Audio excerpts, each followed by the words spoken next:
مکتب یه پلتفرم داره تبدیل میشه به مجموعه سرویس های آموزشی. حالا میتونیم بگیم استروزر هولدینگ آموزشی یا خلاصه مرکز توسعه های یوتیوب. اونو چجوری هندلش میکنید؟ اصلا چه مزیتی نسبت به اون دارید؟ نمیتونی خیلی یه سری چیزا رو از یه عمق بیشتر یاد بگیریم. یه سری یوزر داریم که بهشون میگیم، حالا ما میگیم بهش رایگان خر، ولی من واقعا خیلی اینجوری نگاهش نمیکنم موضوع رو که یه سری آدم وجود دارن ما بهش برگزار کنن شرکت کنن میگیم شما نمی‌چی میگید پولی هست یا رایگان. این باعث میشه کاربر انگیج بشه با مکتب خونه. سلام، وقت شما بخیر. با یکی دیگه از اپیزودهای فاوندرز تاک باهاتون هستم. من مانوئل لورانجانیاس و اینجا شرکت توسعه فناوری‌های روز فراز.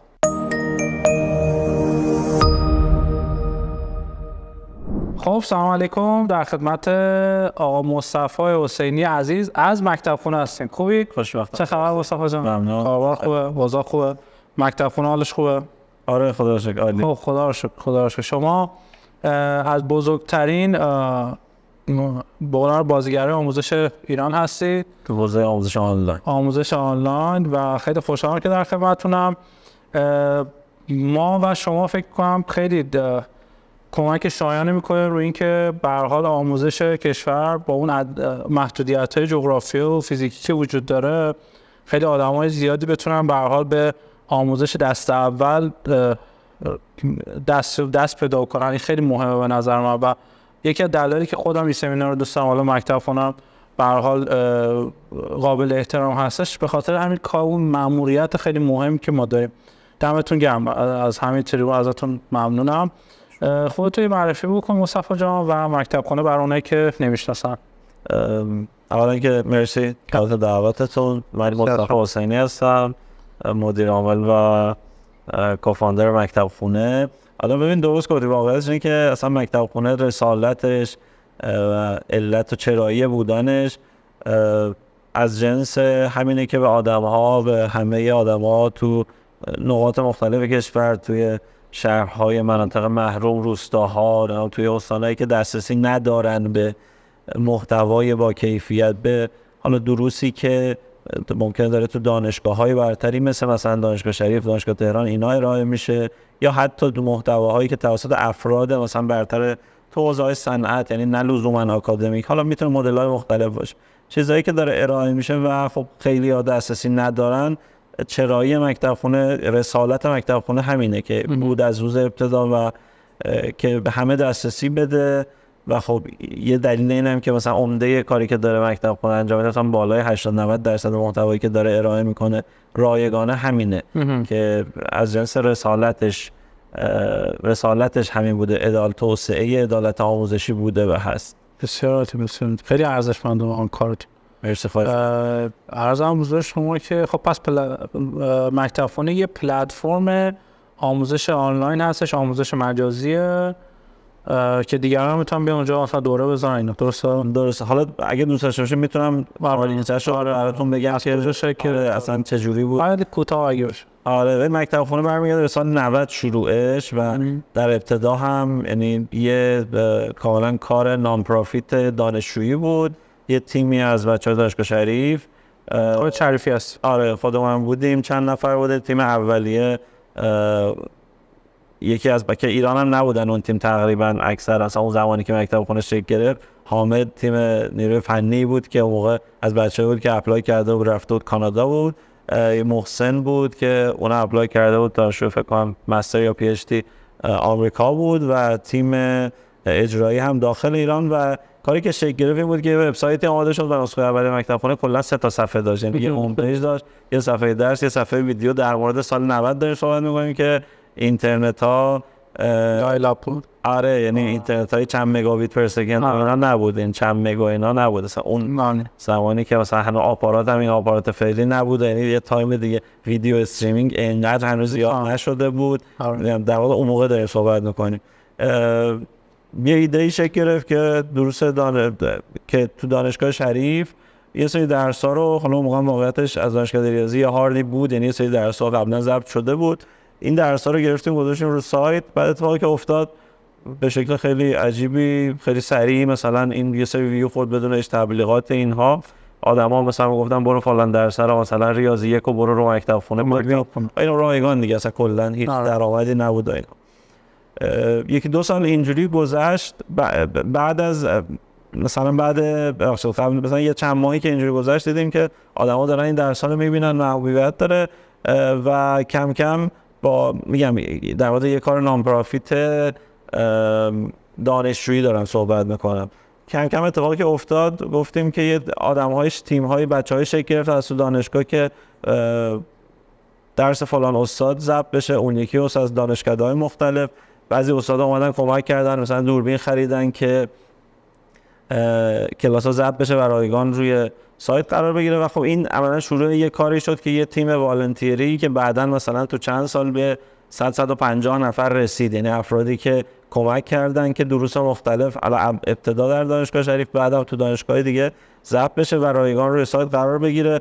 مسیرم اینجوری بود که حالا اول دانشگاه ریاضی دانشگاه شریف بود، بعد دانشگاه‌های دیگه شروع شد ضبط شدن، مثلا دانشگاه حالا ممکن دقیق حضور ذهن نداشتم ترتیبش رو، ولی مثلا دانشگاه فیزیک بود، دانشگاه برق بود، مثلا یه تعدادی دانشگاه‌ها خلاص کم کم زیاد شد و این درس‌ها همه به صورت رایگان رو سایت قرار گرفت و مکتب خونه به صورت ارگانیک بدون هیچ تبلیغاتی و چیزی آدما به هم ریفر میدادن و گفتن برو مثلا فاحشه رو مکتب خونه برید و توی بازه مثلا یکی دو ساله دیدیم که کم کم یه برندی شکل گرفت و آدم‌ها ترافیکی براش ایجاد شد و این مسیر کار ابتدایی مکتب خونه بود. بعد از یه بازه دیدیم که این کار خب کار خوبیه، داره یه سری محتواهایی داره که قبلا نه وجود داشت لزوما، فقط مثلا 30 نفری که سر اون کلاس بودن داشتن میدیدن. دیدیم که داره اینا دسترسی آدما بهش دسترسی پیدا میکنن و تو نقاط مختلف کشور مثلا یه سری چیزا هم دلگرممون میکرد. مثلا یک از داستانای جالبی که بگم، مثلا این حالا خاطرات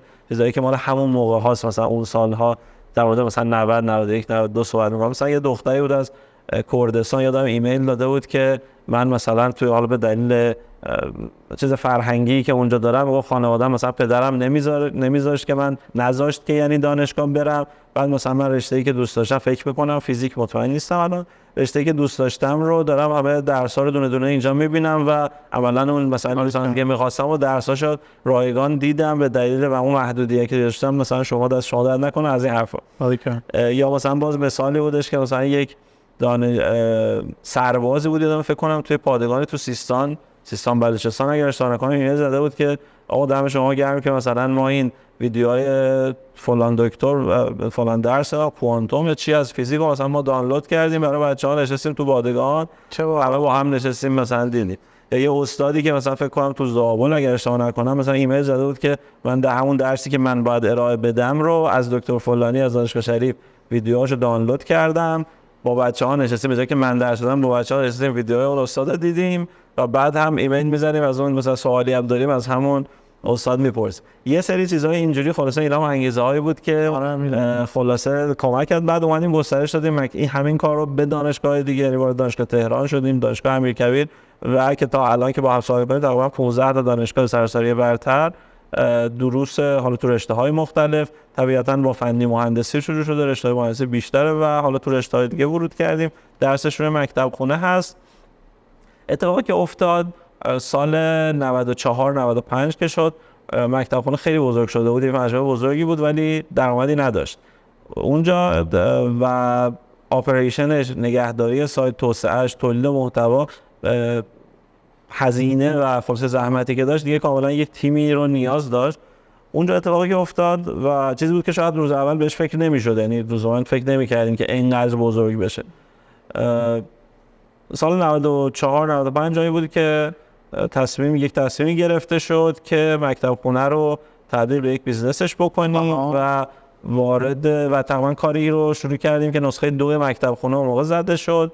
یک تیمی شکل گرفت، یک سرمایه‌گذاری هم اومد و یک پولی هم آورد که این خب شکل بگیره اون مسیره و شروع کردیم شبیه کاری که کورسرا انجام داده بود تو دنیا. ما هم نسخه دوم مکتب خونه شد.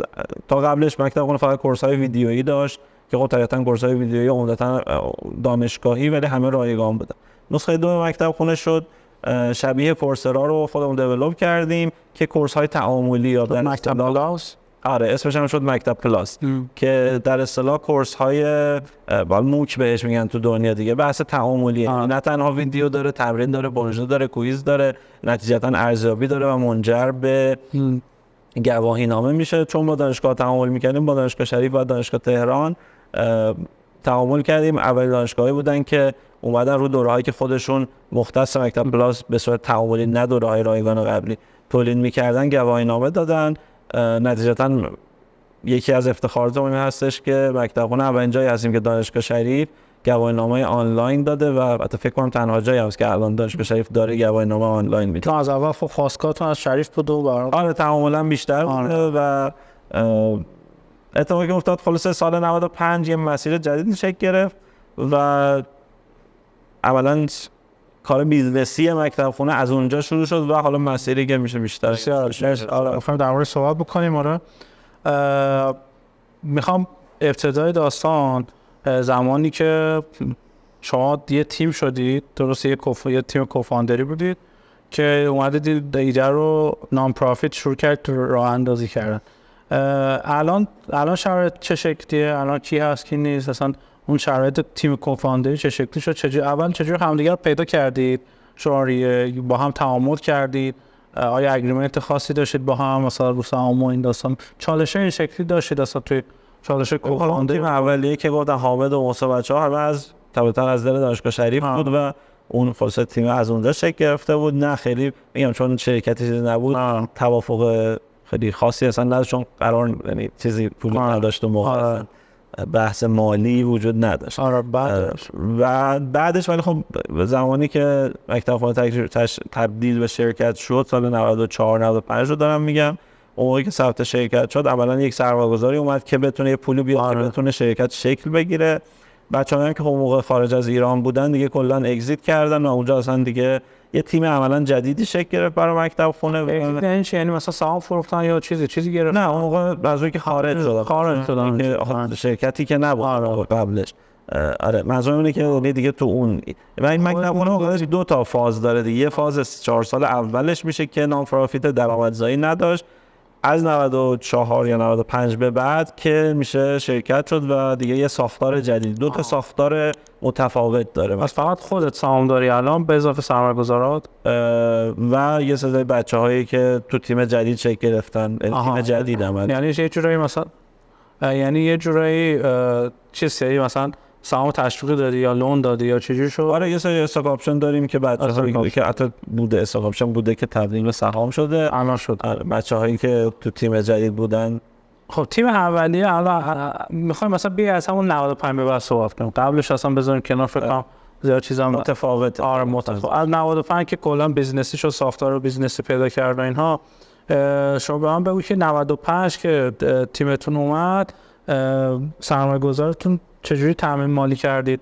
اون چالش‌های تامین مالی تو بگی که چون واقعا توی حالا اون سالا باز بد نیست ولی واقعا توی حوزه آموزش جذب سرمایه خیلی سخته، اینقدر اعتماد زیاد سرمایه‌گذار نمی‌کنه هم رو مارکت. ببین حوزه آموزش به طور بحث آموزش ببین یه ترندی کلا وجود داره تو دنیا که یه ترند لانگ ترم از تقریبا 2011 12 نمیشه همون سال 90 91 تو دنیا شروع شد با یکم تأخیر. طبیعتا ما هم تو ایران همون رویه رفتیم. اتفاقی که داره تو دنیا میفته چیه؟ ترند اصلی اینه که همون جوری که مثلا حوزه های مختلف مثلا ای کامرس از 2004 5 شروع شد یه درصدی آنلاین شد و تو سالهای مختلف هی بیشتر شد، یعنی سهم میزان چیزی که ای کامرس آنلاین داشت انجام شد مثلا آمازون و اینا تو دنیا بودن، حوزه های مختلف هی آنلاین شدن. اتفاقی که ترند اصلی داره میفته تو دنیا تو حوزه آموزش اینه که همون اتفاقی که مثلا 2004 2005 برای ای کامرس افتاد با یه تأخیری از 2014 15 داره تو حوزه آموزش میفته. یعنی آموزش داره چیزی که بازاری که به صورت آفلاین همیشه وجود داشته، حالا مؤسسات یا حالا حوزه مختلف، اون داره آنلاین میشه. این ترند اصلی وجود داشته و هرچی هم میگذره این داره بزرگتر میشه. بازار آموزش آنلاین خودش رو بیشتر نشون میده دیگه. حالا بعد سالها چیزیش که دیگه همه میتونن ببینن مثلا 2020 2021 کورسرا و یودمی و اینا همه دیگه آی پی او شدن رفتن تو بازار بورس و حتی شرکت‌های دیگه، حالا اینا معروفاش یا حداقل بیشتر شبیه به مکتب خونه و شرکت‌های دیگه‌ای هستن تو حوزه آموزش، حالا K12 و مدرسه‌ای شرکت‌های بزرگی تو دنیا ایجاد شدن، یونیکورن‌های زیادی شکل گرفتن. نتیجتا این که این دیگه همه واضح‌تر دارن می‌بینن. ولی خب آره صحبت درسته، تو این مسیر هر چی در مورد عقب‌تر میریم قدیم‌ترا جذب سرمایه برای شرکت‌های آموزشی یا آموزش آنلاین سخت‌تر بود، طبیعتاً مثلا یا جلو راحت‌تر میشه. تو سال 95 مثلا اینا چقدر چالش کشیدید؟ ببین ما خودشون اومدن سختی اصلا نبود، ما دقیقاً به خاطر حال نتورکی که داشتیم معرفی شدیم، یعنی کاملا اون موقع ما سرمایه‌گذار مکتب خونه شرکت راهنما هست که اون موقع داشتن به ویسی شکل میدادن تو حوزه حالا استارتاپ و اینا سرمایه‌گذاری که و اون موقع مثلا از طریق نتورک حالا بچه‌ها دوستانمون که بودن اینجا معرفی شد و خیلی راحت، خیلی پیچیده نبودی. آره تعامل خوبی بوده تو این سالها. اوکی، بعد باز جذب سرمایه کردید یا نه؟ آره ما 2 بار دیگه، اون ابتدا بود که شرکت راهنما بود و بعدش هم توی 98 99 یه جذب سرمایه دیگه داشتیم که از جنس شخصی بود دیگه، شرکت انجل بود. بله بله. خب میخوام ببینم که الان مثلا مکتب خونه حالا بخاطر نوع بیزنسش اینها با هزینه خودش رو برای در میاره، نقطه سربسان رد کرد. خب بسیار عالی. اروپای خودشه، اروپای خودش این خیلی خوب. و شما برای توسعه نمیخواید جذب سرمایه کنی یا نیاز نداری؟ حالا مسیر خودش رو داره میکنه، همین الان که داریم صحبت میکنیم نه حالا جذب سرمایه نیست. بسیار. میخوام ببینم که کی متوجه میشی که نیاز به جذب سرمایه داری؟ یعنی نقطه کجاست؟ الان میگی اصلا الان نمیخوام. کی چه اتفاقی باید بیفته؟ چی بشه که حالا ما که یه سری پروژه داریم طبیعتاً و مکتب خونه، حالا من یه چیزی رو اینجا قبلش بگم بس سوال شما رو جواب بدم. مکتب خونه اتفاقی که تقریبا از اوایل کرونا از 99 یا 1400 مشخصا افتاد، از یک وبسایت آموزشی از مکتبخونه.org داره تبدیل میشه به مجموعه سرویس های آموزشی. حالا میتونیم یه استروزر هولدینگ آموزشی یا خلاص در آینده شاید چند تا شرکت آموزشی که محصولات جدید آموزشی مشخصا تو حوزه آموزش آنلاین رو شروع کردیم. اولین محصولمون هم بعد از مکتب خونه سرویسی بود واسه مکتب کلاس که تو حوزه آموزش آنلاین زبان بود و حالا سرویس‌های دیگه‌ای که داریم توسعه میدیم. طبیعتا حالا جواب سوال شما اینه که خب ما یه سری پروژه‌هایی داریم که اینا یه تامین مالی نیاز داره دیگه. حالا یا اینا رو ما میتونیم یا خود مجموعه درآمد داره که میتونه مسیری که می‌خوایم بریم خود پول خودمون می‌ذاریم اینوست می‌کنیم تو پروژه‌ها، اگر نه میتونیم دیگه تامین مالی رو ممکنه بریم از طریق وام یا خلاص راه‌های تامین مالی این جنسی انجام بدیم. جذب سرمایه هم یه گزینه آخرته. جذب سرمایه‌ای که من متوجه شدم لزوما گزینه آخر نیست، یک گزینه کنار گزینه بسته به شرایطشه. آره متوجه. ولی بهترین گزینه هم لزوما خیلی بستگی به مجموعه داره. اگر به بیزنس مدل مکتب خونه میخوام اول از سال 95 دوباره برمیگردم. ما یه سگمنتی داشتیم، سگمنت شما میشه دانشجویان، درسته؟ درست. چه دانشجوی سراسری، هر دانشجوی در دنیا. حالا مشخصا بیشتر تو حوزه‌های مثلا در ابتدا درس‌های فنی مهندسی بود، دانشجوی فنی مهندسی، بعد حالا تو هر رشته گرفتیم طبیعتاً مخاطبای اون رشته. پرابلمش که کاملا مشکل مشخصه دیگه، یا دسترسی به آموزش دست اول نداشتن یا چه پرابلمی شما کاملا متمرکز بودید روش؟ ببین مسئله این بود دیگه، ما داشتیم میگفتیم که و هنوز هم داریم میگیم دیگه، داریم به آدم‌ها دسترسی میدیم به محتوای با کیفیت تو حوزه آکادمیک یا مهارتی. تو حالا متوجه. مکتب خونه پلتفرم دیگه، درسته؟ یعنی یه برگوی ارائه دهنده اون محتوا داره، یکم اون فراگیر بهش بگید، حالا اسمش چیه؟ ما بهش برگزار کنن شرکت کنن دیگه، شما نمی‌دونید چی میگید. خب اینجا استاد دانشجو بهش میگید. شما برای چون پلتفرم برای دو طرف ارزش خلق کنه دیگه، برای استاد چی میدی که بیاد به شما توجه بکنه؟ ببین الان اساتید اولا اینکه خب درسی رو وقتی میان رو مکتب خونه میذارن، حالا بسته به حوزه و کیفیت درس این امکان هستش که دیده بشه و خصوص یوزر بیسی که مکتب خونه الان داره و این باعث میشه که اون محتوا دیده بشه. یه اتفاق دیگه حالا کارکرد دیگری هم که برای افراد داره از جنس برندینگ برای اساتید هست، چیزی که خب حالا تو این سالها ما و در حال حاضر میزبان اساتید برتری هستیم دروسشون رو تو حوزه‌های مختلف که این باعث میشه یه سری افراد هم خودشون علاقه دارن که بیان درسشون رو مکتب خونه بذارن که این برندینگ اتفاق بیفته، بگن که ما روی مکتب خونه درس داریم. از برای بیشتر دیده شدن، برای اورنس، برای برندینگ و همینطور افرادی که از جهت بحث درآمدزایی دیگه، یعنی میتونه یک جریان درآمدی ثابت ایجاد کنه. یعنی اتفاق مهم بشه که یک کار وان تایمی انجام میشه، یک درسی تولید میشه و تا سالیان این درآمدی برای تا واسه محتواش تا زمانی که نیاز حالا به آپدیت داشته باشه یا ابسولید نشه اون محتوا، یه جریان درآمدی ثابتی برای استاد. شما چقدر مثلا تاکید میکنید تو بیزنستون رو محتوای سبز؟ یعنی این بحثه که محتوای تاریخ انقضاش زیاد نباشه، یعنی نزدیک نباشه، این اصلا محدودیت این شکلی نه ما که چیزا این واقعیتش محتوای آموزشی دو دستن دیگه. هر چی شما در مورد دروس بیسیک و پایه صحبت کنید، این بازه زمانیه، بازه انقضاش طولانی تره. هر چی دروس ادوانس تر باشه، مثلا حالا تو هر رشته این صدق میکنه، هر چی دروس ادوانس تر باشه، خاصه اجاب نالج اون حوزه باشه، اینا طبیعتاً بازه زمانی انقضاش کوتاه‌تره چون اون مباحث سریع‌تر داره عوض میشه. این کاملا بسته به اون چیزی است که اون مدرس تدریس می‌کنه. نیاز داره که محتوای آپدیتش قطعاً درسته. بله. این زمان آپدیت شدنش چقدره؟ اصلا خیلی بستگی کاملا به چیز دیگه. ممکن مثلا شما در پایتون الان مثلا جادی بعد میشه مثلا 5 سال داره آپدیت میکنه اون محتوا رو، ولی ممکنه توی حوزه این سریع‌تر نیاز باشه، یه جای ممکنه مثلا ریاضی یک واقعا 5 سال هم نیاز نباشه. میگم کاملا بستگی. حتی در مورد من در مورد آپدیت های میجر صحبت می‌کنم، چیزای ریز که طبیعتا استادا مثلا فیدبک میگیره مدرس در مورد تمارینی که گذاشته، اینا رو سریع آپدیت های کوتاه اتفاق میفته. خب پس شما به کاربرمون برگزار کنن یا افزایش فروش میدید یا در یوزر بهش میدید یا برند بهش میدید یا بران به این شکل؟ یه نکته که هم برای شرکت کننده، حالا برای دانشجو میگید، برای دانشجو خب شما محتوای احتمالاً بروز و درستی و محتوای کلاس بندی شده اینا بهش میدید. سوال اینجاست که خب یه رده بزرگ دارید شما، یوتیوب، اون رو چجوری هندلش میکنید؟ اصلا چه مزیتی نسبت به اون دارید؟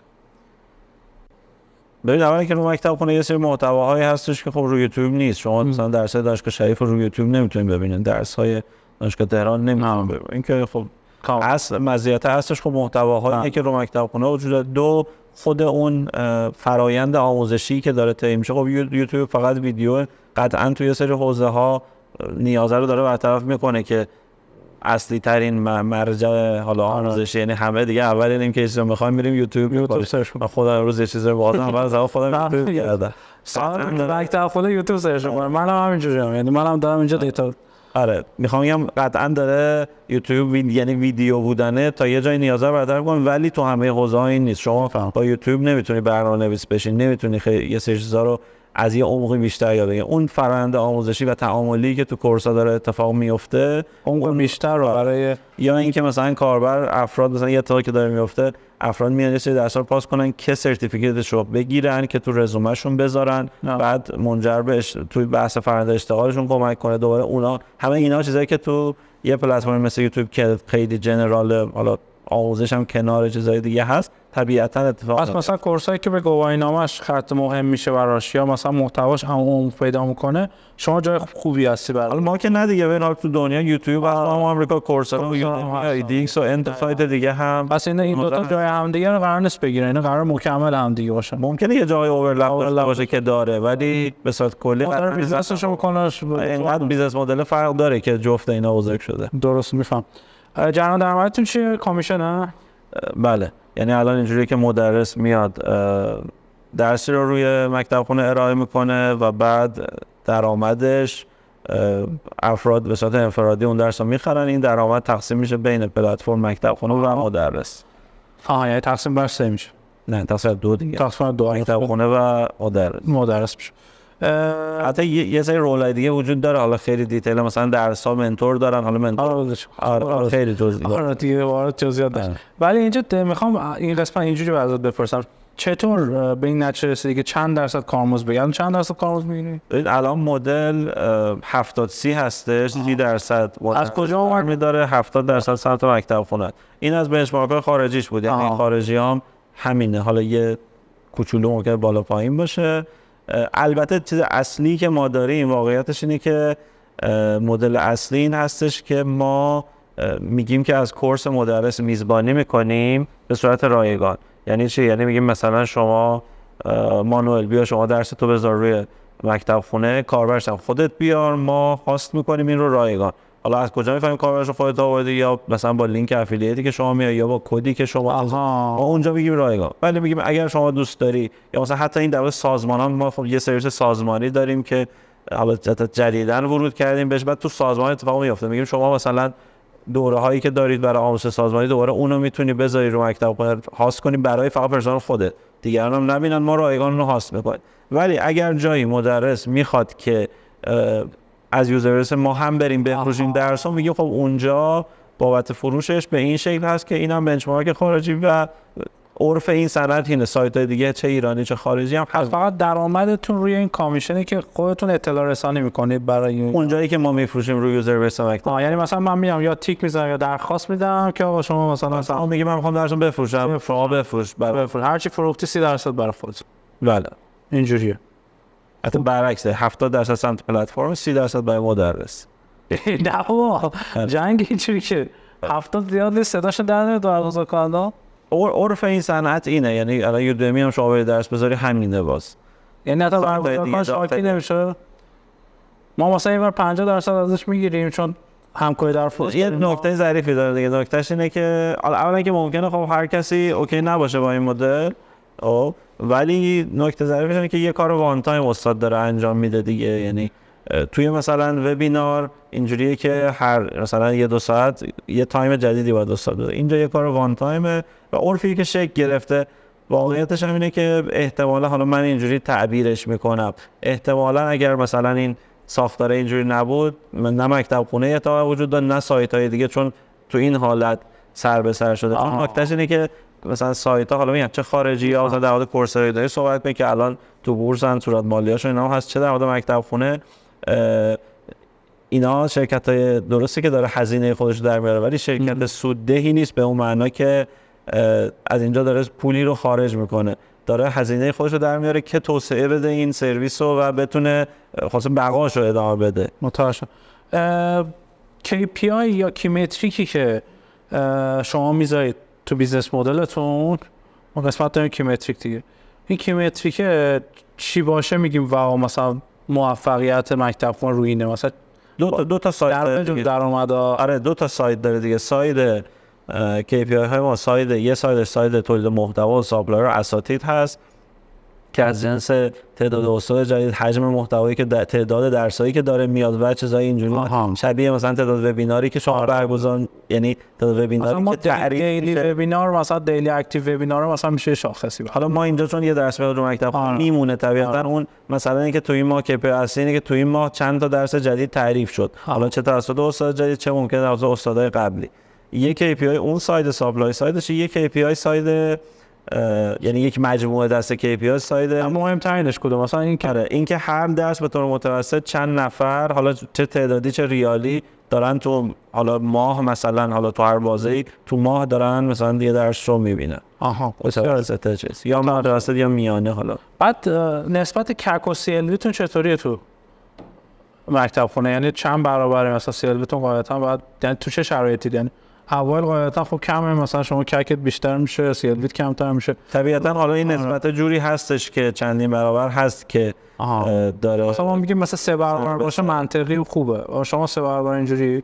آره دیگه میگم یه جوری هستش که داره این طبیعتا خودش رو هزینه خودش رو شاخصیه که بهش توجه میکنید. درست طبیعتا. بسیار عالی. بعد این اون 2 تا شاخصی گفتی که حالا هم سمت استاد هم سمت شاگرد، چجوری بهش رسیدی؟ واسه بنچمارک یا برای چند تا شاخص رو تست که ببین من دنبال چی ام؟ دنبال نکنم ما یه شاخصیه که این بره بالا پایین، درآمد ما با این میره بالا پایین، یعنی تو بعد اونو پیدا کنی که روش یا اسکیل دقیقاً رشد کنی به مرور دیگه. مثلا حالا چیزای مختلف تست کردیم ولی در نهایت به این رسیدیم که مثلا حتی یه ذره میک سنس هم میکنه دیگه. شهود آدم میگه که خب یه مثلا وبسایت آموزشی مشابه یک مؤسسه آموزشی، اول از همه مهمترین چیز چیه؟ اینی که هر کلاسی که داره برگزار میکنه چند نفر با این کلاس باشه. حالا چند نفر میشه این که تو کیس مکتب خونه این که در ماه به طور متوسط هر درس داره چند نفر ثبت نام میکنه. حالا این معادلش هم میشه ریالش دیگه، چند تومن مثلا درس چند میلیون تومن درآمد داره، یا تعبیرش در مورد درس رایگان میشه که چند نفر دارن ثبت نام میکنن. اینا حالا معادلشون جزء میشه دیگه. یعنی میخوام بگم شهود آدم نیست، خیلی چیز ذهنی نیست. پس شما هر کاری بخوای بکنی روی شاخص هم کار دیگه، اگه بخوای بالا پایینش بکنی یا مثلا بحث بازاریابی کنیم که در نتیجه منجر بشه که افزایش اینا بسیار. اوکی، ما تقریبا بیزنس مدل مکتب خونه یه سریع چیز کردیم. ببینید چقدر بیزنس مدل تغییر کرد توی این چند سال. این تغییر سگمنت اولش بیزنس مدل هیچ تغییر نکرد، از اول همین بوده. از سال 95 که مکتب پلاس رو انداختیم اولا با همین فکر رو کردیم و جوابم داد، اونا آوردیم جلو. طبیعتاً تو جزئیات زیاد تغییر کرده، کلیتش در این حدی که ما صحبت کردیم خیلی تغییره. ولی شما سویچ خیلی بزرگی داشته دیگه، از 4 سال اول 4-5 سال اولتون اومدید به این ور. به نظرم این که خیلی کار سختی داشتید شما، چون همه عادت کرده بودن شما رایگان استفاده کردنه. اون موقع این سوال دقیقاً بود که دیگه ما مکتب خونه اگر میخواد پول در بیاره از کجا میخواد. اون موقع اون تصمیم بود که وقت سر شد براش که این تصمیم گرفته شد. و خیلی هم فکر کنم 1-2 سال اول شاید مثلا چن ریت بالایی داشت. نه همه قبول کردن که پول بدن. ببین اون محتواهای، یه نکته مهم اینه که محتواهای قدیم و دانشگاهی که قرار بود رایگان باشه همچنان رایگان. آره اونا هیچ وقت پولی نشده و هنوز هم محتواهای دانشگاهی جدیدی که تولید میشه رایگانه. یک سری دروس جدیدی تولید شده که حالا یه سری فیچرهایی داره که خب این رو کاربر داره مثلا بابت اینکه تمرین انجام بده یا بابت گواهینامه اینا داره پول میده، بابت اصلا خود اون محتوا. متوجه. و بعدم اونجا ببین حالا این سوالی که کردی بیشتر به این برمیگرده که حالا الان میشه این سوالو کرد که آیا مثلا دارن کاربرا چرن میشن، چقدر مثلا چند درصد دارن چرن میشن اینا. این به این برمیگرده خب این محتوایی که الان داریم درستی مثلا هر درسی که میذاریم این درسه داره چه کیفیتی داره، آیا داریم درس با کیفیتی ارائه میدیم یا نه. یعنی کاملا به اپریشن همین الانش بستگی داره. مرسی دعوتتون کردم، مرسی مصطفی جان، مرسی از شما که تا الان پیش ما بودید. امیدوارم که پارت اول به درتون خورده باشه و اگه تا الان تجربه از مکتب خونه داشتید استفاده کردید اینجا حتما برای من کامنت کنید. اگه کد تخفیف چیزی هم ازش خواستید بنویسید که من ازش بگیرم از مصطفی که براتون این هم دیگه شما باشه. مرسی تا الان اینجا بودید، تا الان با ما بودید. بریم یه استراحتی بکنیم و برگردیم. اسپانسر این اپیزود شرکت توسعه فناوری روز فراز هستش. فراز پلتفرمی رو توسعه داده برای سرویس های بانکی و غیر بانکی که ویژه اپلیکیشن ها، فینتک ها و هر نرم افزاری که بتونه API رو کال بکنه این سرویس ها رو ارائه میدن. این سرویس ها میتونه بحث احراز هویت باشه، استعلاما باشه، انواع افتتاح حساب، انتقال وجه و استعلام‌های مختلف هستش. همچنین سرویس‌هایی مثل پرداخت قبض و انواع پرداخت‌ها و اینا رو میتونید توی نرم افزار خودتون سمت خودتون پیاده سازی بکنید و اینا رو APIش رو کال بکنید. همچنین اگه محصول خوبی داشته باشید که توسط حالا خودتون توسعه داده شده باشه و بشه این رو توی پلتفرم خودشون قرار بدن، این رو قبول میکنن و آمادگی رو دارن که اون محصول شما رو هم توی بازاریابی خودشون قرار بدن تا برای دیگران قابل استفاده باشه. اگر دوست داشتید این وارد سایتشون بشید اطلاعات بیشتر هست. خیلی خوش اومدید به فاوندرز تاک. در خدمت آقا مصطفی حسینی عزیز از مکتب خونه هستیم. قبل که بریم ادامه بدیم صحبت رو، تشکر کنم از اسپانسر محترم شرکت توسعه فناوری‌های روز فراز. خب خسته نباشید. امیدوارم که پارت یک به خودت هم چسبیده باشه. من که لذت بردم و ممنونم بابت اینکه مجدد اومدی پیش ما. میخوام در مورد بریم یکم مارکتینگی نگاه بکنیم به داستان و جذب مخاطب. قبل اینکه بریم داخل این بهش، من یه چالشی که خودمون توی سمینار داشتم میخواستم از شما بپرسم. این هستش که ما خب یه سری یوزر داریم که بهشون میگیم، حالا ما میگیم بهش رایگان خر، این رایگان میخره، این کلا رفتارش رایگانه و خیلی سخته که سویچش کنی بیای پولیش بکنی. یعنی بیاد بلیت پولی بخره مثلا رایگان 10,000 20,000 بعد یواش یواش بعد اینو بزرگش بکنه بیاد 200,000 300,000 مثلا بیاد تیکت سرویس هم اینو بخره. این شاید مثلا 2 سال طول بکشه این اتفاق بیفته. شما هم چه چیزی دارید؟ چجوری اصلا این داست؟ چون شما میگم مکتب اکثر یوزر بیس تو از این رایگانه گرفته دیگه، درسته؟ ما الان هم حجم محتوای رایگانمون خب زیاده، تقریبا مثلا بالای 80 گفت 80. اصلا به درد میخوره که مثلا بیاد رایگان بخره چیز بود، چه فایده داره؟ همین بگم هم ما محتوای رایگانمون زیاده به اون دلیل که محتوای رایگان، حالا تو حوزه‌های مختلف محتواهای خوبی رو هم رایگان داریم، تعداد ثبت نام‌های در رایگان دروسمون هم که یعنی ثبت نام همین دروس رایگان هم تعدادش به شکل عجیبی بالا، فکر می‌کنم مثلا یعنی بزرگترین عددیه که لحاظ انرولمنت درس‌های آموزش تو کشور وجود داره. ولی من واقعا خیلی اینجوری نگاهش نمی‌کنم موضوع رو که یه سری آدم وجود دارن که حالا به تعبیر شما رایگان خرن، یعنی اینکه فقط رایگان استفاده می‌کنن و مثلا چیز پولی نمی‌خرن.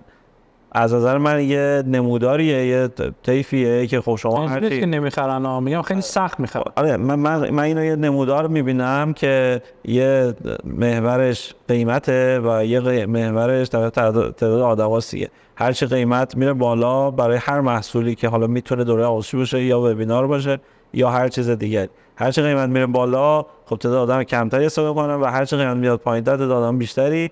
اکستریم قیمت پایین خب قیمت صفره طبعا دیگه، یعنی شما یه چیز رو صفر بذاری ماکسیموم تعداد افرادی که میتونن اون رو استفاده بکنن رو شما دیگه میتونی ببینی چقدر دیگه. به علاوه این که من فکر کنم مثلا ما خب خیلی از محتواهای رایگانی که داریم محتوای پولی یا معادل محتوای پید مکتب پلاسی نداریم یا محتوای با اون کیفیت نداریم. نتیجتا این که خب چرا یه نفر باید بیاد پول بده؟ خب بهترین چیزش مثلا ممکنه مثلا درس مثلا حالا یکی از درس مثلا معروف مکتبونه مثلا درس بازاریابی مثلا دکتر عطار هست، حالا به عنوان مثال میگم این رایگانه. خب آدم‌ها دارن استفاده میکنن دیگه. اوکی آیا چیز بهتری لزوما تو درس‌ها قطعا اگه بهتر باشه آدم‌ها اونو استفاده میکنن دیگه. یعنی شما برای اینکه بخواید اونا رو تبدیل بکنید به اونایی که پول میدن پید میکنن، پید یوزر، فری یوزر رو تبدیل به پید یوزر بکنید که بعد محتوای بهتر بیاد، محتوای همیشه به روز محتوای خوب با کیفیت این اتفاق بیفته. یعنی چقدر سخته برای شما کانورت کردن اینا؟ این به نظرم کاملا بستگی داره به اینکه اولا که این شما به عنوان صاحب زیر حوزه محتوایی خیلی، یعنی خب چه صاحب محتوا، شما چون صاحب پلتفرم هستی، اون ببین میدونی بحث چیه؟ بحثی که من مانوئل مثلا میخوام درآمدی که از کارم از مکتب کنم، درسته؟ وقتی که میام چند بار دورمو میذارم و اون خروجی رو لازمو پیدا نمیکنم، خب چرن میکنم دیگه، میرم. چرا این اتفاق میفته؟ به خاطر اینکه مثلا پول گذاشتم، منم نمیشناسن آدما، ولی خب اگه رایگان میذاشتم خب میادم استفاده میکردم، ولی الان که پولی گذاشتم بعد شاید کیفیت منم نسبت به اتفاقی که داره تو مکتب خونه میفته و چیزی که اون رفتاری که داره اتفاق میفته، چیزی که ما داریم میبینیم و به اساتید مدرسین هم میگیم این هستش که اینکه یک درس بیشتر از این که قطعا قیمت مهمه، مثلا یه درس قیمتش 200,000 تومان باشه یا 2 میلیون تومان باشه، خب خیلی متفاوته تو تعداد افرادی که استفاده کنن و نتیجتا درآمد درس. ولی مهمترین پارامتری که ما دیدیم وجود داره اینه که چه محتوایی با چه کیفیتی داره تدریس میشه. یعنی حالا مثلا شاید یکی از مثلا کیس های خیلی پررنگ داستان مثلا جادیه، خب که مثلا درس حالا دیگه یه جای برند شده دیگه پایتون جادی، مثلا آدم ها به هم میگن که برو پایتون جادی رو مکتب خونه ببین، در صورتی که هم از جادی محتوای رایگان جای دیگه هست، هم محتوا برای پایتون چه روی مکتب خونه چه جای دیگه اینقدر زیاده محتوا خوب هم هست. ولی خب این محتوا اینقدر کیفیت داره یا حداقل این درس جوری تدریس شده، سیلابسش خود جادی مجموعه اون چیزی که آماده شده که آدم‌ها دارن توی اسکیل خیلی زیادی اینو میخرن دیگه.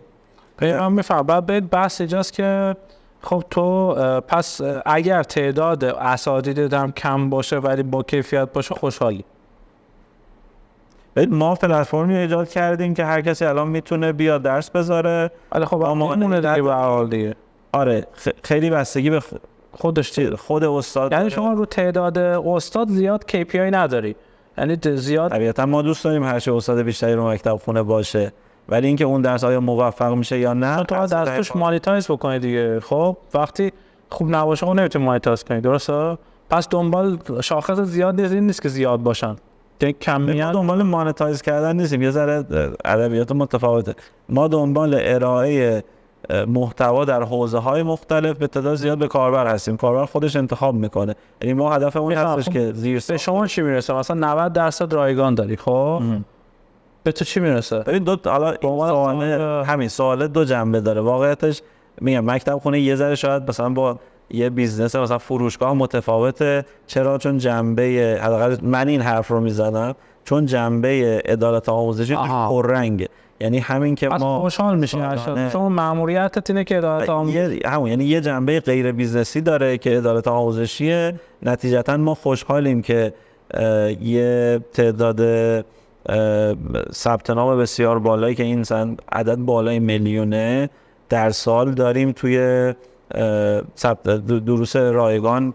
چون اسم داریم مؤثریم، داریم تاثیرگذاری، این میزان تاثیرگذاری ما رو داره نشون. این یه جنبشه. بخوام بگم یعنی مکتب خونه دو تا ساعت داره. ما گیر مانیتایز کردن خود بخوام بگم این که شما میگید خوشحالی، میگم بله قطعا از این جهت خوشحالی و از سهامدارا زیاد خوشحال نیستی شاید. یه ساید بیزنسی داره مکتب خونه که بحث درآمدیشه. اونجا هم ما فکر می‌کنیم هر چقدر گستره محتواهای گستره‌تر، متنوع‌تر، چه توی یه حوزه عمیق‌تر چه تو حوزه‌های مختلف ارائه کنیم، مستقل از این که پولی هست یا رایگان، این باعث میشه کاربر انگیج بشه با مکتب خونه. بالاخره یه زمانی یه جایی یه چیزی رو میخره، بدونی، یعنی خیلی تو د پوینت دوباره که فقط بیاد بخره. درسته. پس توی مثلا مثالش رو بخوام به شما بزنم، حالا با چیز قدیمی ها مثلا یه پاساژی میمونه یا بازاری که پاخورش زیاده یا یه جایی که در و بسته تعداد افراد کمه میاد. خب این متفاوته دیگه، این همون ایده قدیمه. اوکی. با توجه به اینکه مکتب خونه تنوع زیاد محتوایی داره، شما در مثلا همون 95 96 برگردید به اون تایم، تو هر حوزه ما بخوایم یوزر بیس ایجاد بکنیم خیلی سخت میشه. چجوری رو هندلش کردیم؟ ببین کاری که ما میکنیم تو حالا دقیقاً از اون موقع شروع، یعنی قبل از 95 عمدتاً مکتب خونه تو حوزه فنی فنی مهندسی بود. از اون موقع که شروع کردیم وارد دسته‌بندی جدید شدیم، ما دو تا کار میکنیم. چه تو حوزه‌های محتوای رایگانش سعی میکنیم غنی‌ترین و بهترین چیزایی که وجود داره رو جمع آوری کنیم که روی استراتژی جذب داره میگم اون چیزی. این آخه منجر به دیگه هم محتوای، یعنی سعی میکنیم که کامل‌ترین مجموعه محتوایی چه رایگان چه پولی، اصلا کاری به لزوما پولی بودنش نداریم. حالا محتوای پولی از اساتید برتری که هستن، از دانشگاه، تو اون حوزه بهترین چیزایی و کامل‌ترین مجموعه که هست رو سعی میکنیم فراهم کنیم. این یه خلاصه توپی میشه که دیگه خودش میچرخه، آدم‌ها میان و اون جذب اتفاق میفته. حالا مناسب خودش صحبت رونه. یعنی بیشتر اینو کار دیگه میکنید. مثلا آقا من طبیعتا مثلا میگم انجین خودش یه سوا مثلا چیز خوبه، ولی نکته که شما انجام دادی حالا نمیگین و اینی که مثلا شما رفتی با جادی صحبت کردی آوردیش. خب جادی وقتی مثلا بیاد 5 سال پیش برای شما یه دوره ضبط بکنه، شاخک‌های برنامه‌نویسای مختلف یا اون مدرسین اون حوزه هم تکون می‌خوره دیگه. ما تو پلتفرم میگیم بهش ایونجلیسم پرودوسر، که حالا تو یکی از اپیزودها اگه دوست داشتید اینجا هست، اپیزودی که با آقای عادلخان طالبی ضبط کردیم، میتونید برید اینجا ببینید، خیلی در موردش صحبت کردیم. این که ما میگیم که خب شما توی مخصوصا تو بیزنس این شکلی که پلتفرمی ان و محتوایی ان، این شما تو هر حوزه میری ایونجلیسم رو پیدا می‌کنی و میری باهاشون صحبت می‌کنی، میان اونا رو مجاب بکنی که بیان تو، حتی دسته چیزی هم بهشون میدی، پول هم بهشون میدی که بیان تو اون چیز باشه. شما فقط با جادی کار کردید یا تو حوزه‌های مختلف کار رو انجام دادید؟ دیگه خوبی از قدیم بوده. حالا چه تعاملی که مثلا با اساتید برتر تو حوزه‌های نیش میشه که لزوما ممکنه همه نشناسن، مثلا حوزه مدیریت مثلا تنها جایی که درسای دکتر مشایخی هست پس اینا اینجاست. کی نفرات اصلی حوزه‌ها چون نیشن، حال جادی شاید افراد بیشتری مخصوصا حالا بعد این اتفاقای اخیر و پارسال هم بیشتر از قبل میشناسن، به علاوه اینکه خودش هم خاصه تو سوشال زیاد فعاله، نتیجتاً غیر برنامه‌نویس هم جادی رو میشناسه. ولی تو حوزه‌های تخصصی شما ورود می‌کنید، افراد برندی هستن که لزوما شما میری باهاشون صحبت می‌کنی که محتوا بذارن. دقیقاً ما محتوا داریم از پس یعنی میری از مثلا میشه دکتر مشایخی، تو اقتصاد میشه یکی مثل دکتر نیلی، از اصل کاریای هر جا رو میری پیدا می‌کنی که بقیه بیان تو. این خود استراتژی مهمه دیگه. دقیقاً ما چیزی که داریم این هستش که مکتب خونه فکر می‌کنیم سعی کردیم که تو هر حوزه بهترین افراد چه صنعت چه دانشگاه محتواش به هر قیمتی باشه. یعنی اینکه حتی شده برید محتواشو بخرید حتی، درسته؟ یا مثلا با اون تعامل‌های مدل‌های مختلف، مثلا یکی دو نوع تعاملشو بگی، مثلا اینکه بوده یا به یکی پول بدی بگی بیا تو مکتب خونه،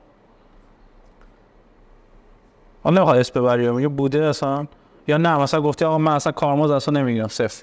بوده طبیعتاً، بوده تا بگم بیشتر بعد انجام بشه اینا. بیشتر این تعاملات از جنس محتواهای رایگان هست و اونجا یه ذره خب جنس تعامل متفاوته چون درآمدی نداره. اینکه استاد اجازه این رو بده، حالا محتواش یه جایی حتی مثلا این تعبیرش میشه که ما خودمون مثلا تیم میفرستیم، مثلا یه ترم تیمی بره یه کلاس یه استادی رو تو دانشگاه ضبط کنه و این آپریشنش رو انجام بدیم که تولید بشه. شاید ما اون کار انجام بدیم اصلا تولید نمیشه، مثلا تعبیر حرف چیزای اینجوری متوجه. خیلی خوب، بریم دیگه کم کم بحث دیگر رو بررسی بکنیم که دیگه تمامش بکنیم. یه نکته مهمی که توی بیزنس شما مخصوصا هستش، تعاملت با قانونگذار و مثلا به صدخواه وزارت آموزش اینا چجوریه؟ آیا اونا چالش‌های برات ایجاد کردن نکردن؟ خدا رو شکر یه حوزه‌ای که آموزش آنلاین داره اینه که خیلی متولی نداره. یعنی ولی آموزش تو کشور چند تا متولی، کلا مؤسسات آموزشی چند تا مجوز داشتن از قبل، وزارت علوم تو یه حوزه، آموزش پرورش تو یه حوزه، هر کدوم حالا تو حوزه‌های مختلف، ولی بعد برای آموزش آنلاین یعنی همون متولی‌ها یه سری براشون دیده شده ولی اینا خلاص نتونستن تو این سالا خیلی همراه بشن. نتیجهش اینه که خیلی آموزش آنلاین باشه ولی آره چیزی نداره و مشکل ما حالا ویدیو نمی‌دید دفعه شروع بگوید کاراشون، ولی خدا رو شکر نه چیز خاصی ما نداریم. مثلا بوده که ستاد فیلترینگ و اینا، کمیته فیلترینگ اینا مثلا ایمیل میده پیام، یا مثلا خودمون پلیس اجتماعی اینا زنگ میزنه مثلا آقا این محتوا یا این آدمه یا فلان. حتی حالا محتوا تو ساید چیزیش که خب همه زیر مجموعه بحث نشر دیجیتال و اون که آره باید داشته باشه، یعنی اون یه چیز حداقلی قانون داره ولی خب خیلی رگولیشن سفت و سخت تری تو این حوزه وجود نداره. اصلا بوده که مثلا برای یک محتوا بگن فیلتر میکنه شما رو؟ آره از این ایمیلا میاد اومده برامون، بعد محتوا رو برمی‌داری؟ بله دنبال دردسر نیست. میشه برمی‌دارم. منم ما برمی‌داریم. بعد درگذر شاکی میشه آقا چرا برداشتی؟ گفتم داداش ما رو فیلتر کنی تو میای چیز کنی ما رو که چیز کنی. خب وقتی داره میگه تو اگه داکیومنت چیزی داری برخلاف این دسته خب برو اثبات کن، هر موقع اون نامه داد ما بر خیلی واقعا ما درگیر مسائل نیستیم. ما مثلا شاید مثلا سالی مثلا 10-12 بار، ولی ما بیشتر نه خیلی کم. بس بیشتر بحث ما این شکلی میشه که یه دفعه خدای نکرده اتفاقی که میفته به واسطه ما آدما رو پیدا میکنن کلاهبرداری اتفاق میفته. این خیلی من خودم مثلا میشه ما یه بار میرم دادسرا، بعد چرا آقا مثلا این آقا از این آقا شکایت کرده یا شما شریک جرمی یا چیزی، بعد تکلیفت رو روشن. نه خیلی مکتب خونه اینجوری فقط یا از چالشان نه ما یه درمی میریم چون اینا خیلی سریع اتفاق میفته، آدم خیلی راحت جذب میشن و ما همیشه میگیم که آقا این حواست باشه که مثل دیوار که میرسن آقا حواست باشه که چیزی اینا ما اینجوری یعنی قبل هر گونه داد و ستد یا چیزی مطمئن بشید، یعنی ما هیچ کسی رو تایید نمی‌کنیم از سمت ما، ولی شما فکر کنم رو محتوا خیلی بیشتر تاکید می‌کنید، تمرکز می‌کنید، آدما رو وریفای می‌کنید، تعاملا روی آدما رو وریفای می‌کنید، مثلا استادا رو وریفای می‌کنید از چه جهت؟ مثلا اینکه در نظر سطحش، در نظر نه ما بیشتر در حد احراز هویتش داریم، ما می‌ذاریم بعد خودش کاربر رو میاد امتیاز بده. اینا رو واقعا به نظر برای ما اینجوری پلتفرم بعد به هر حال خودمون کاربران که اون آدمو از پلتفرم خارجش میکنن، چون وقتی عددش میاد پایین یا امتیازش میاد پایین خیلی خوب، خیلی عالی. میخوام در مورد بحث یکم در مورد محصول صحبت کنیم. اینکه شما خب سال 95 اولش گفتی سه تا صفحه بود، یه سایت معمولی بود، نسخه اول اینا، بعد یکم اومد جلو فلان.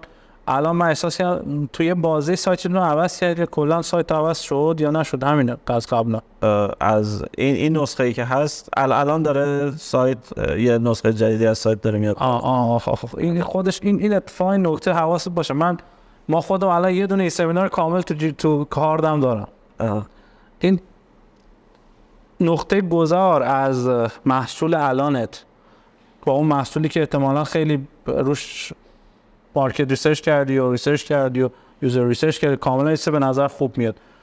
کی متوجه شدی که کی متوجه میشی اینو باید جایگزین بکنی؟ یعنی خیلی سخت جایگزین کردن، حواست باشه. یعنی اتفاق بیفته آدم مثلا ورزش سه یادت دیگه، یه دفعه اومد سایتش رو عوض کرد، تو نیم روز نشد عوض برگردون. ببین حالا متدولوژی اجایل، حالا اجایل نه فقط تو برنامه‌نویسی، کلا تفکر اجایل یعنی دقیقاً اینو میگه و ما هم سعی میکنیم بر اساس اون منجل که اعتقاد اینه که اینجوری قراره. یعنی بدترین کار به نظر اینه که آدم یه سایتی رو که انقدر مثلا صفحات مختلف جزئیات محصولی داره بخوای کلش رو برداری بعد یه چیز جاش.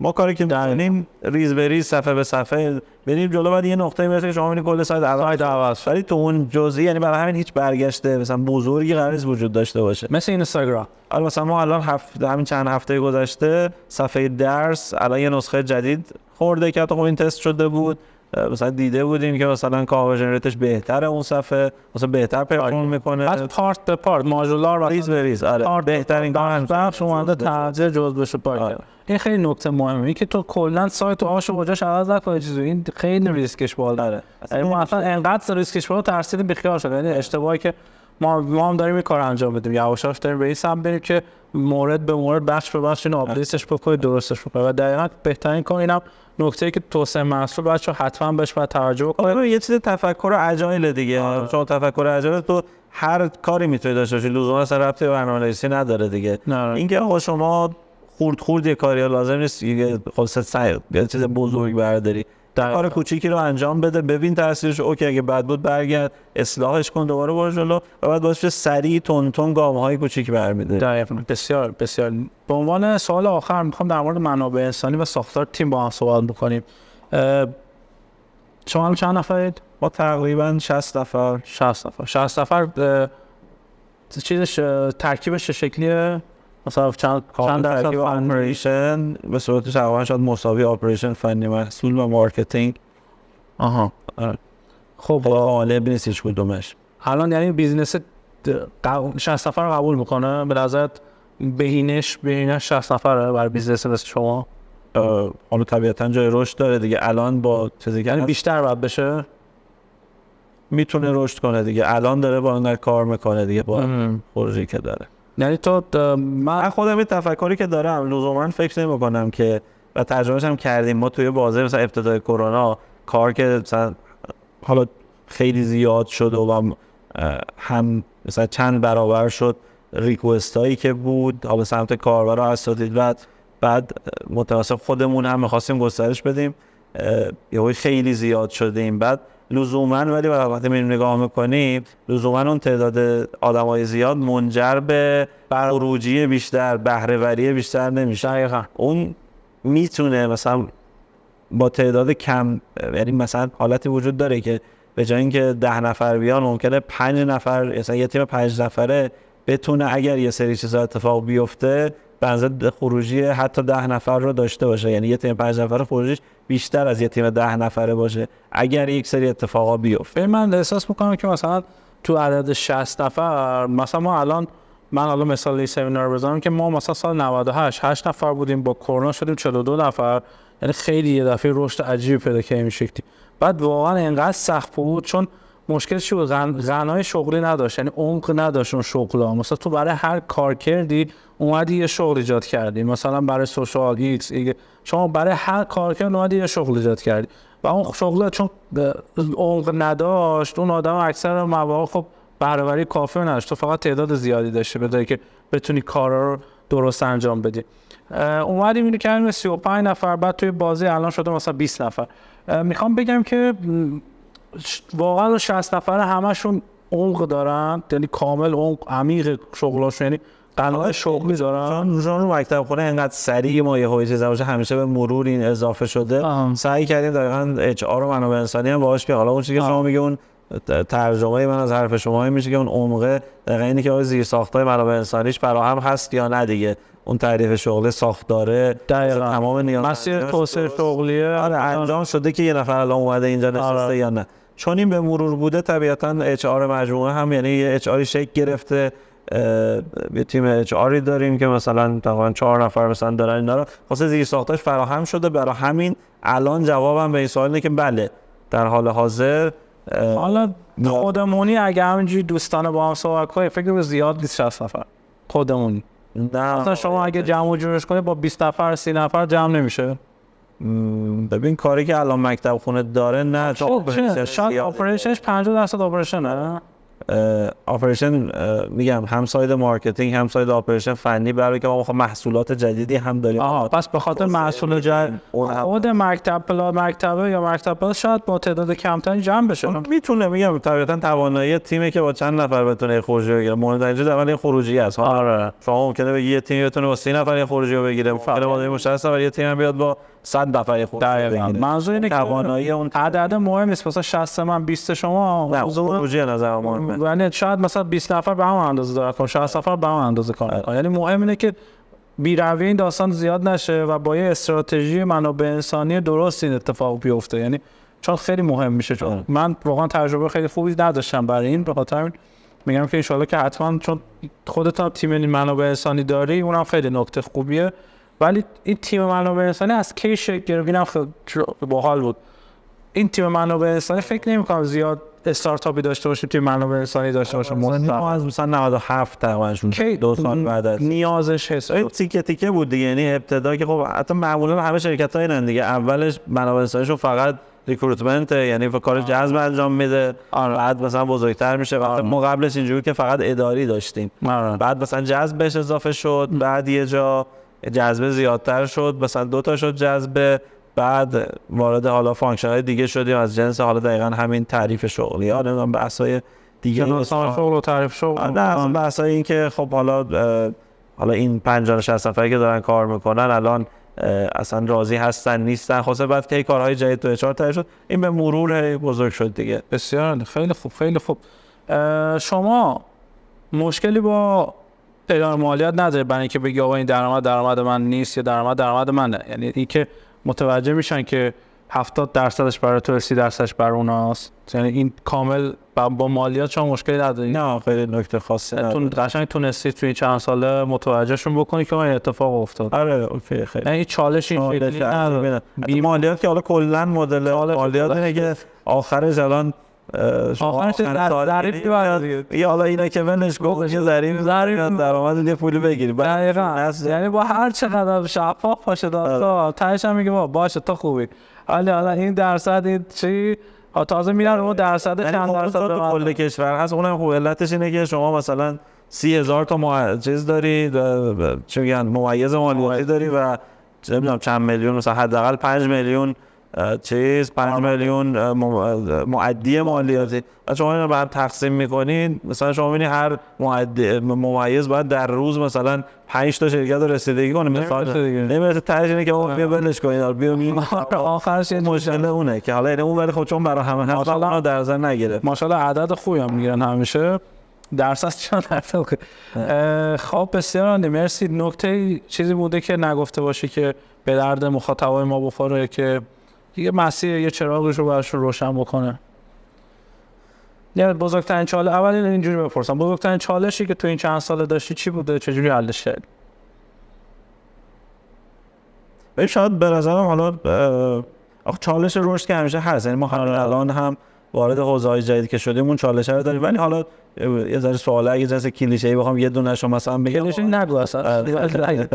آره از ستایش من به نظرم همون واضحه بود که مکتب خونه می‌خواست چنج کنه که درآمدزایی داشته باشه. اون تصمیمه خب تصمیم مهمی بود دیگه، یعنی اگر فکر کنم تصمیم درستی گرفتیم، اگر نمیشد کامل شاید منجر به شکست میشد یا حداقل خیلی مسیر متفاوت میشد. مسیر خوبیه، شاید اون یکی از مهمترین تصمیمات این سال‌های مکتب خونه بوده.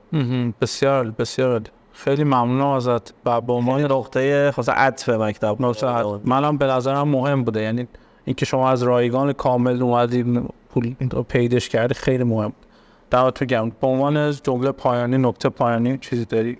نه مرسی از شما، تشکر، خوشحال شدم. لطف کردید، مرسی که تشریف آوردید، مرسی از شما که با ما بودید تا اینجا. امیدوارم که به درتون خورده باشه. نکته بحثی، سوالی، چیزی، همه چی در کامنت.